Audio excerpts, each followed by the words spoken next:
Hello, വൻ ചതി നടന്നിരിക്കുകയാണ്. ഇപ്പോൾ കിട്ടിയ വാർത്ത, വൻ ചതി നടന്നിരിക്കുകയാണ്. വൻ ചതി ബിഗ് ബോസിൽ നടന്നിരിക്കുന്നു.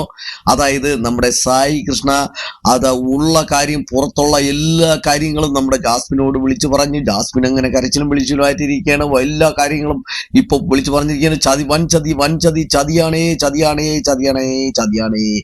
ഹലോ, എല്ലാവർക്കും നമസ്കാരം. എൻ്റെ ഒരു പുതിയ വീഡിയോയിലേക്ക് എല്ലാവരെയും ഞാൻ ഹാർദമായി സ്വാഗതം ചെയ്യുകയാണ്. അയ്യോ, അങ്ങനെയൊക്കെ കാണണ ഇപ്പൊ ഇങ്ങനെയൊക്കെ തന്നെ വരണത്. അപ്പൊ ഞാൻ പറഞ്ഞു വരുന്നത് വേറൊന്നുമല്ല, നമ്മുടെ ജാസ്മിനെ കുറിച്ചാണ്. ജാസ്മിനെ കുറിച്ച് നമ്മളെ സായി കൃഷ്ണ വന്നുടനെ തന്നെ നമ്മ ജാസ്മിനോട് എല്ലാ കാര്യങ്ങളും വെട്ടിത്തുറന്നങ്ങ് പറയുന്നു. അങ്ങോട്ട് വിളിച്ചു, എടോ ഞാനങ്ങനെയൊന്നും ചെയ്തിട്ടില്ല. അപ്പൊ നീ ഈ രാത്രിയില് ഇരുന്ന് ഉമ്മ വെച്ച് കളിച്ചതൊക്കെ അങ്ങനെ ഞാൻ ചെയ്തില്ല, അങ്ങനെ ചെയ്യൂല, ഞാൻ ഇങ്ങനെ ചെയ്യൂ എന്നൊക്കെ പറഞ്ഞുകൊണ്ട് ജാസ്മിൻ അങ്ങോട്ട് കരച്ചിലും പിഴിച്ചിലുമായിട്ട് അങ്ങ് പോകുന്നു. അപ്പോ സീക്രട്ട് പറയുന്നു, എന്തായാലും നിനക്ക് പുറത്ത് വളരെ നെഗറ്റീവുള്ള കാര്യങ്ങളാണ് നടന്നുകൊണ്ടിരിക്കുന്നത്. നിങ്ങൾ രണ്ടുപേരുടെയും ഇത് വളരെ മോശമായ ഒരു പ്രവൃത്തിയാണെന്നൊക്കെ പറയുന്നു.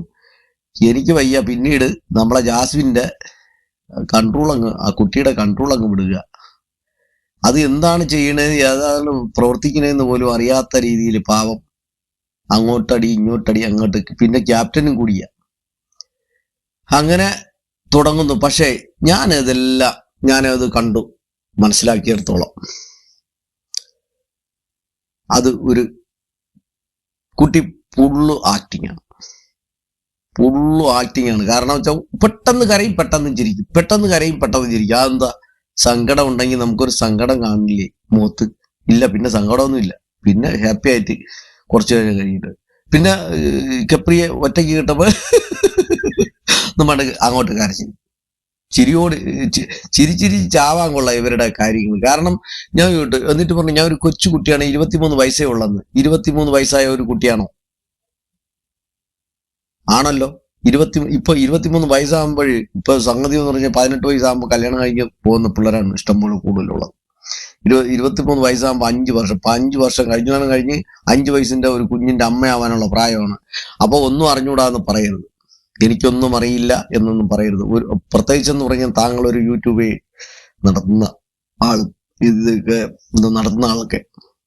അപ്പൊ ഇത്രയും ആൾക്കാരെയൊക്കെ എല്ലാ ഇതും മനസ്സിലാക്കുന്ന ഒരു കുട്ടി, ബുദ്ധിയുള്ള ഒരു കുട്ടി ഇങ്ങനെയൊക്കെ ചെയ്യുമ്പോൾ ഇത് കൃത്യമായിട്ട് ഇതിന്റെ ഒരു നിങ്ങളെ ഇത് അഭിനയമാണെന്ന് നമുക്ക് തിരിച്ചറിയാൻ കഴിയും പെട്ടെന്ന്. നിങ്ങൾ ചെയ്യുന്നത് മൊത്തം അഭിനയമായിട്ടാണ് ഞങ്ങൾക്ക് തോന്നിയിട്ടുള്ളത് ഇതുവരെ. പിന്നെ നിങ്ങൾക്ക് ഇഷ്ടമാണെങ്കിൽ അങ്ങ് ഇഷ്ടമാണ് എന്ന്. പക്ഷെ ഇഷ്ടമാണെന്ന് പറഞ്ഞിരുന്നാൽ ഇമാതിരിയുള്ള ഇതൊന്നും ചെയ്യാനും പാടില്ല. അവിടെ ഇത്രയും പേര് കാണുന്ന ഷോയും നമ്മളെ കാണുന്ന ഷോ നല്ല ഒരു ഇതാക്കി എടുക്കേണ്ടതാണ്. അത് നിങ്ങളാണ് ഷോ കൊണ്ടുപോകേണ്ടത്. നമ്മൾ കണ്ടുകൊണ്ടിരിക്കുമ്പോൾ ഒരു രസമായിട്ട് നിങ്ങൾ അതല്ല ചെയ്യുന്നത്. നിങ്ങൾ അവിടെ എന്താ കാട്ടിക്കൂട്ടണമെന്ന് എനിക്ക് അറിയില്ല. എന്നിട്ട് പിന്നെ ഇപ്പൊ രാത്രിയിൽ ഇപ്പൊ ഞാൻ ഇത് പറയാൻ കാരണം എന്ന് വെച്ചാൽ, അതിനുശേഷം ഈ കുട്ടി ഇപ്പൊ രാത്രിയിൽ വിളിച്ച് ഉറക്കത്തിൽ നിന്ന് എനിക്ക് തോന്നുന്നു 3 മണി ഉണ്ടായിരുന്നു, വിളിച്ച് പുറത്ത് നിർത്തി അവര് കരച്ചിലും പിഴിച്ചിലുമാണ് രണ്ടുപേരും കൂടെ അങ്ങോട്ട്. അയ്യോ ഞാൻ ഇനി എന്ത് ചെയ്യും എന്ന് പറഞ്ഞിട്ട് കരഞ്ഞുകൊണ്ടിരിക്കുക. എന്തിനാ അതിന്റെ കൂട്ടത് പോന്നേ?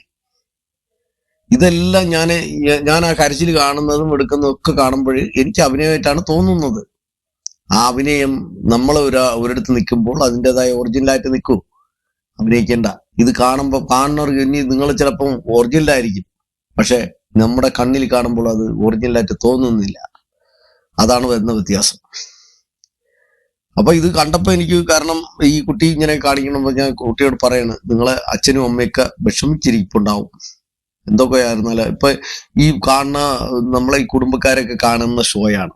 അപ്പൊ നമ്മളെ അച്ഛനും അമ്മ മാത്രമല്ല, ഇവർക്കൊക്കെ എന്തുമാത്രം നാണക്കേട് ദുഃഖമൊക്കെ കാണുമെന്ന് അറിയാമോ?